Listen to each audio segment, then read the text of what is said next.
Yes, definitely you can record.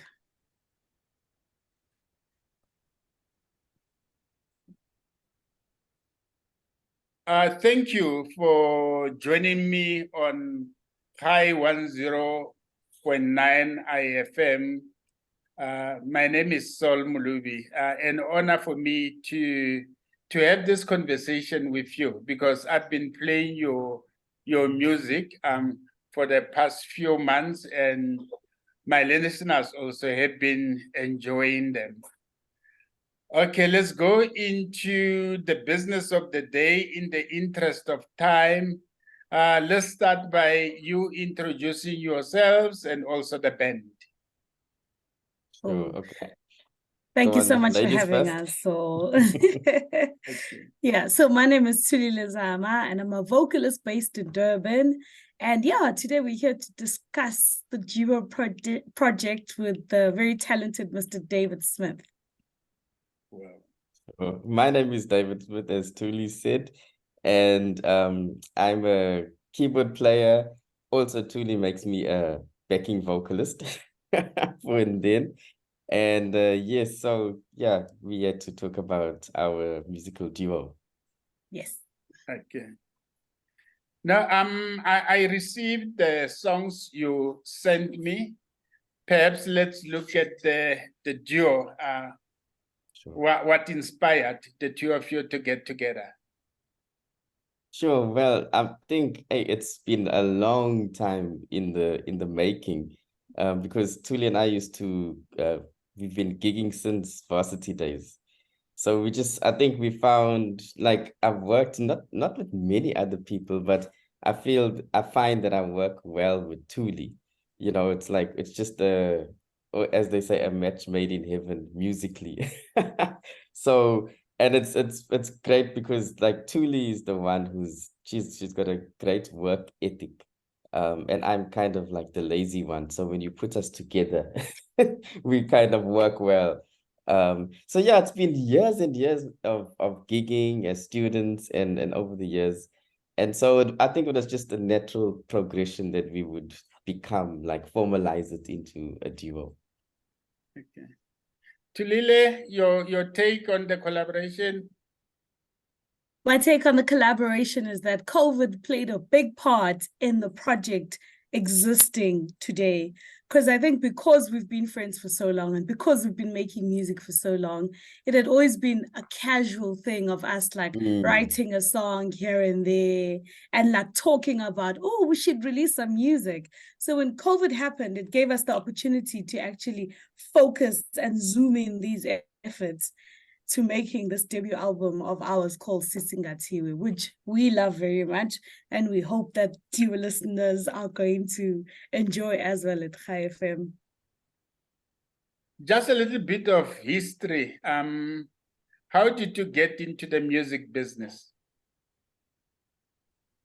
Sure. In terms of the music business, for me, it was a long road. And I know I don't want to steal Tuli's line, but Tuli basically was born singing. But with me, it took a while. I used to play in church and stuff like that. Not like the heavy gospel stuff, like, hymns and like happy clappy songs where it's 4 chords, 1, 4, 5. So nothing hectic. And so my family was always into music. My brothers played guitar and stuff like that. And I always dreamt, I used to listen to one of my musical heroes is George Duke. And when his music came on, I was like, yo, I want to play the keyboard like he did. But it never became like, okay, it was just a dream.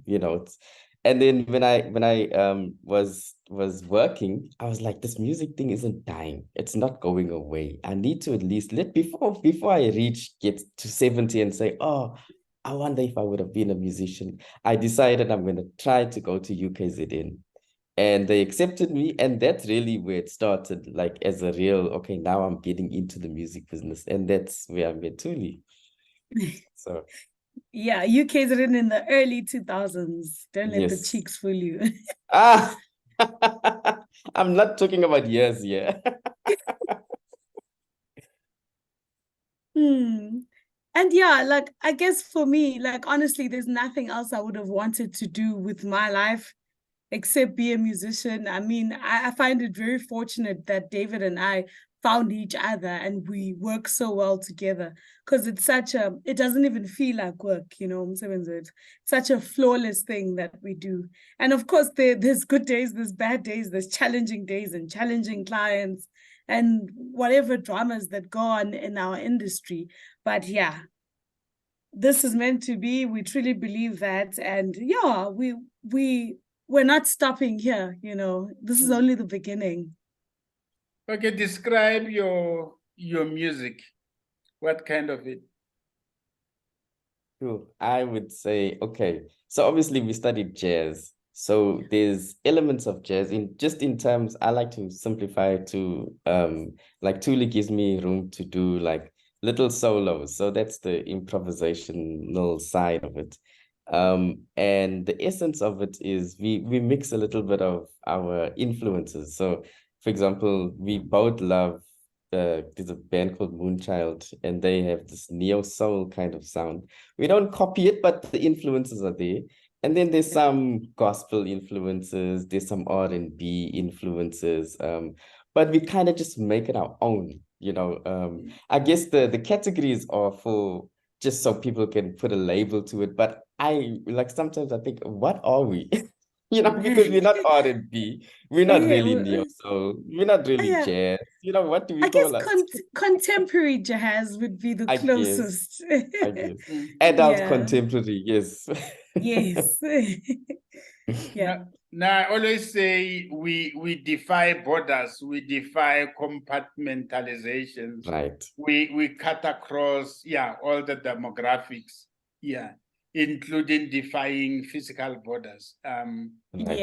Yeah. And I don't subscribe to the concept of Boxes. pure jazz. I don't think there's such a thing called pure jazz, because it's all about appropriating all these rhythms and concocting them into your uniquely personal idiom.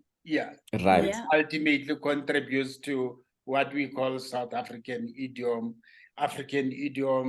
which is also part of the universal jazz, idiom. Yes. Okay. That is great. Now let's talk about your new songs. Yeah. Which one stands out, and what inspired you to come up with all these different songs that you with me? That's a tough one, though. Which one stands out? It's such a tough one, because for me, every week I've got a new favorite and a different favorite. But I guess the themes that echo in the album are themes of warmth, of guidance. We talk a lot about love, of humanity, and denouncing gender-based violence. And My Brother's Keeper, we denounce xenophobia, like you've said. So we've got all these world constructs of all these borders and limitations, which make no sense. So we feel like as musicians, we should truly stand up for the things that we believe in, and we want to bring to the world, almost in entertainment education way, So we carry the baton from even the people that came before us, who used to use music to fight for, very hectic things that happen in this world and especially in this country. So we didn't want to drop the ball. But yeah, maybe this week for me, I'm going to say Uxolo stands out for me because it's almost like it's a prayer for our nation. It's the only one written in Zulu. But it speaks about hope, and it speaks about, not losing hope and needing for us to stand up for all the social ills that are happening, And yeah, I don't know for you, David, which one stands out? Yeah, definitely Ukolo is a favorite, It's the kind of song you can play over and over, and then when it's finished, you want to start it again. It's like, it can't be done. So that's definitely one of my favorites as well. And then I also like the ones that we wrote in the early days, like Joy, Joy is also one of my favorites. It was inspired by the Christmas Carol, Joy to the World. But it's a love song, and it just, yeah, I mean, who's not looking for love? Oh, and if you're in love, then you kind of, want to stay in love. So love's kind of a universal language that we can all relate to. So yeah, those two, I think for me are on the top of the list at the moment. Like Tuli saying, the list changes from week to week. Yeah, in fact, I'm talking to various musicians and attending jazz sessions hosted by Jazz Labs around Pretoria, because originally I'm from Hammanskraal. There was this contestation between the Eastern Cape and Pretoria to say what's the home of jazz? Is it Pretoria or Eastern Cape? Then some time ago, I was talking to Tokyo Sehwale, the former premier of Gauteng. And then he said to me, no, actually, so jazz originated in the Eastern Cape and it's loved in Pretoria, but it was perfected in Johannesburg. Wow. So he said, yeah, Johannesburg is the place where jazz is averaged. And then from there, but looking at UKZN, it's producing many brilliant musicians to an extent and it that has been, I would say Durban is dominating. We may not admit it, but the reality is that Durban is emerging as a very serious home of jazz. Yeah. And even on social media, when I look at all these artists who are releasing albums, having shows, it's all of them are from Durban. Okay, go for it. Yeah. No, but I feel like it's always been the case, because if you look at Durban, we've produced the Fairfakus and the Concord Ngabindes. Everyone came through UKZN to study. Then the Duzo Makatinis in the more recent years, like you saying, the Sbusiso Mashilwanes, it's like we might not have enough venues in Durban, but we're definitely not sitting on ourselves. We're not sleeping on ourselves, as the kids say, And I just wish, for me, the inclusivity would be, especially like in the big festivals that happen around South Africa, it always feels like the inclusion is not there. The focus is only on like Joburg-based and Cape Town-based artists. But I hope that narrative changes one of these days.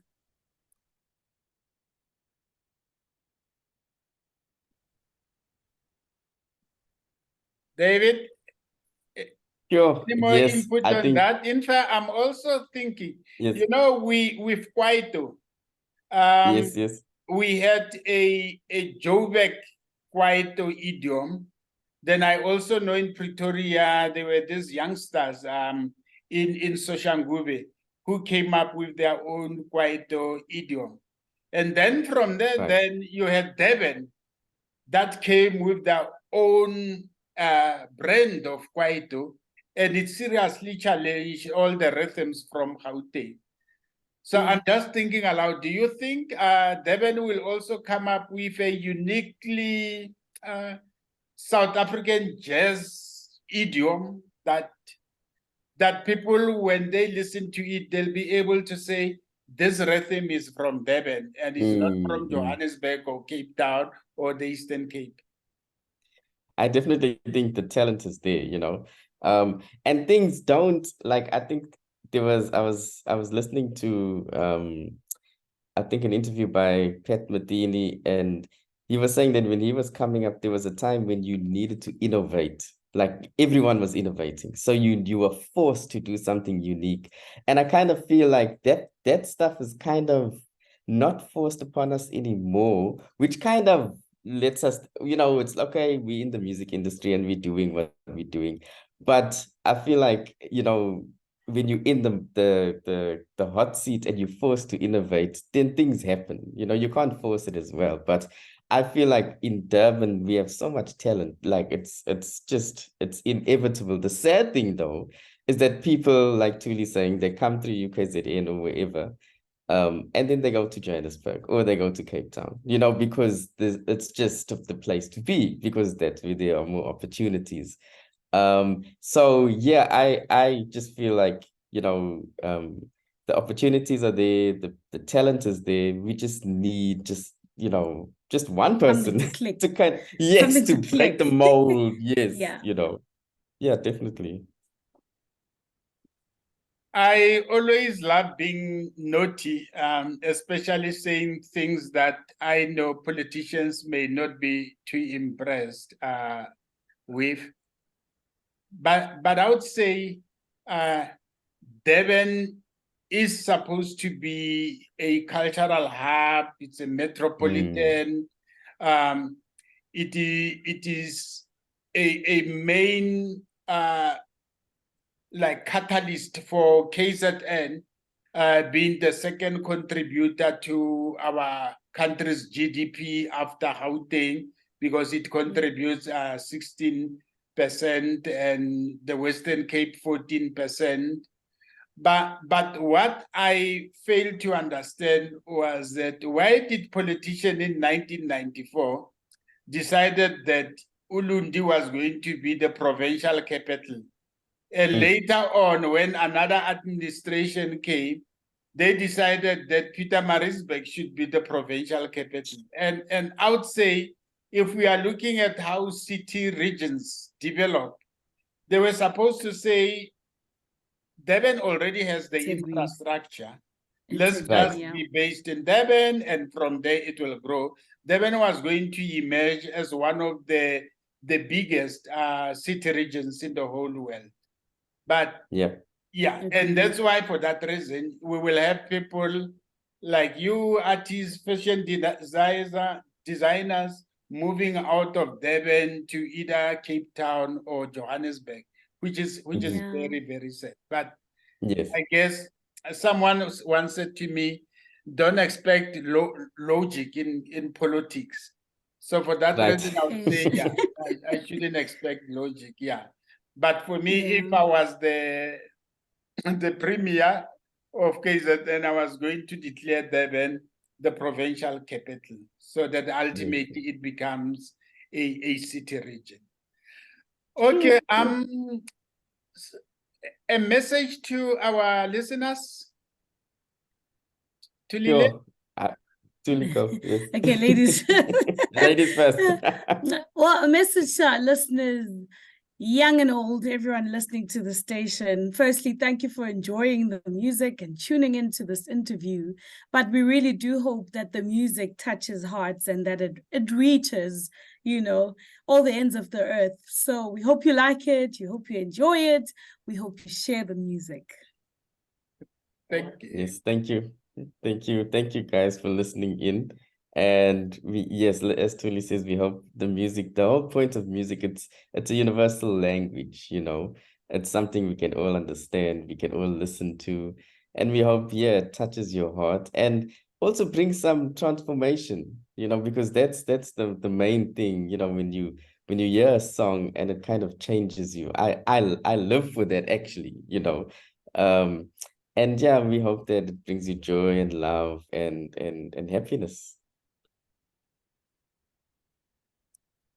Okay, thank you very much. Now I'm going to, okay, we are in 10 minutes, we'll be off, ne?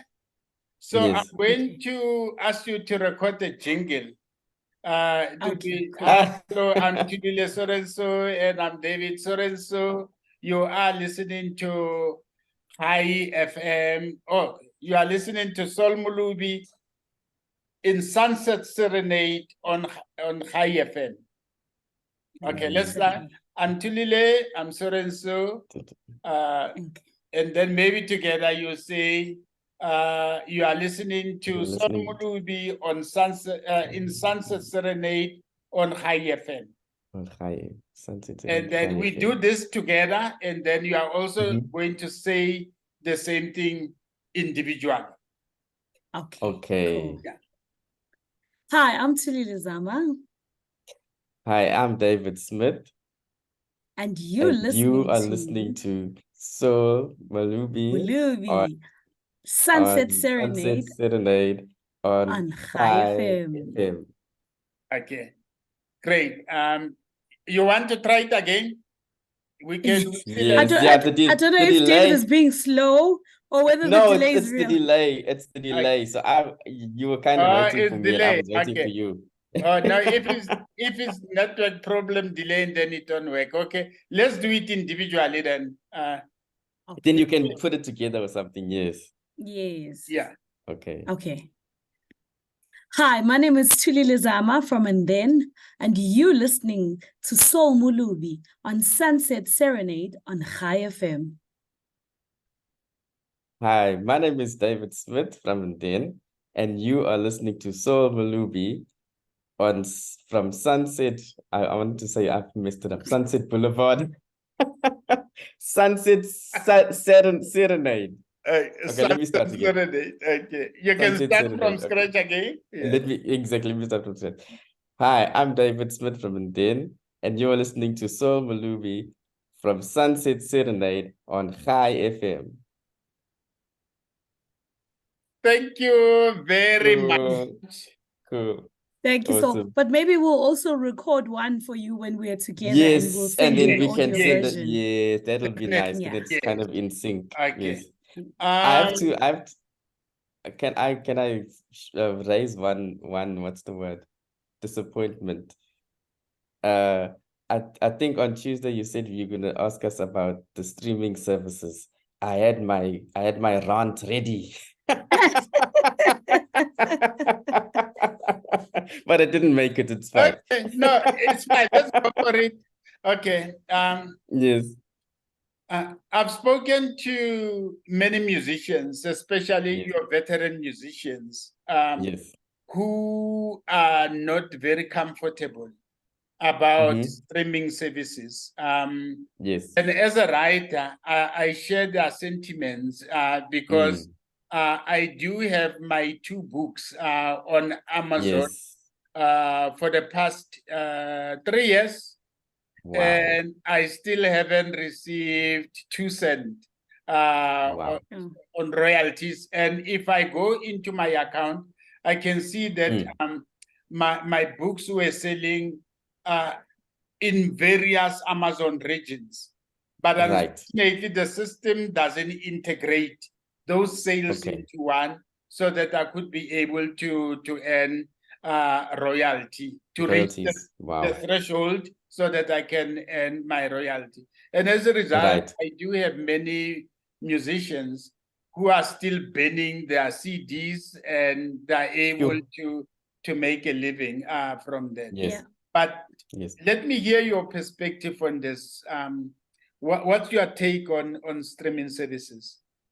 My short answer is I hate them. So I don't even subscribe. Like I'm not on Apple Music. I'm not on Spotify because I'm like just defiant, the only one in the world who just feels that it's a whole lot of nonsense. But the sad thing is that you have to be on them. You know, that's like if you're not on there, your music won't get out into the world. You know, that's the sad thing. But at the end of the day, I think it is improving. I was looking at our stats. So when we started, we released the single in 2021, and YouTube was the one that was generating the most royalties for us through ads. But it wasn't a lot of money. You know, it's like thousands of views get to a little bit, you know, but it has to be like in the like regions of thousands to get any money. And then Apple Music and Spotify were somewhere, you know, the ones, it was even under $1 for those two, you know. But I'm noticing with the album, it's actually a lot better for some reason. So Apple Music and I think Spotify are a bit more when it's at an album level. So I don't know if that is a factor, but I was like surprised, you know. But in general, it's so painful because you have to like get so many people to listen to your music to make any money at all, which is the music can be great. we're not all Beyonce, we're not all Prince or, these big bands that everyone knows throughout the world. And it shouldn't be so difficult to have your craft, monetized. So that's Yeah. for me the biggest thing. And now, like you're saying, CDs are out of date. And that was a Mm. way when CDs were still in play. You could go to shows and say to people, hey, I'm selling CDs. And then one or two people would buy. Tuli will talk about what we have, our hardware in this day and age. But Yes. yeah, the streaming thing is so disappointing, Yeah, it really is. And I think because like not even cars these days come with CD players. We thought we'll take the initiative to, instead of a CD, print our music on USBs. So these are branded USBs with our logo on them. And in there, you receive the 10-track album, but as well as an album sleeve. Even though it's digital, you still have that feeling of back in the day where you can see who wrote what song, the lyrics, the acknowledgements of the musicians. So at least we're bringing back that, feeling of holding the album and holding the album sleeve. No, in fact, streaming works well in Europe and the US because the market is quite big, and also that you have a huge middle class with disposable income. So in fact, each and every house to a large extent has Wi-Fi. Whereas here at home, Wi-Fi is still a preserve for the few, Yes. That's why It's a it's luxury. quite difficult, and data is expensive. And data is Data is so extremely expensive in our country. Yeah. So even with me, I carry my books in my car boot. And when I present, then there we I go. sell them. Yes, I'm on Amazon, I'm on Take a Lot, but it's only for reputation because people ask you, where do we find your books? Then you say, no, they're available on Amazon and Take a Lot, but I do sell directly. And that's how it is. It's the only way to be able to put any money in your hand, really. Yes. And unfortunately, even your mainstream bookshops, they take a lot as their commission. Which is so unfortunate. And ultimately, when artists die as paupers, we will then blame government that is not taking care of the cultural workers, when basically it is the system itself. The system, exactly. That is broken. Absolutely. No, thank you so much. Cool, awesome. Thank you so much, Thank you for joining me. Cool. Can't wait to come live to the studio when we come and gig in Joburg. Yes. I'm just stopping the recording and then we will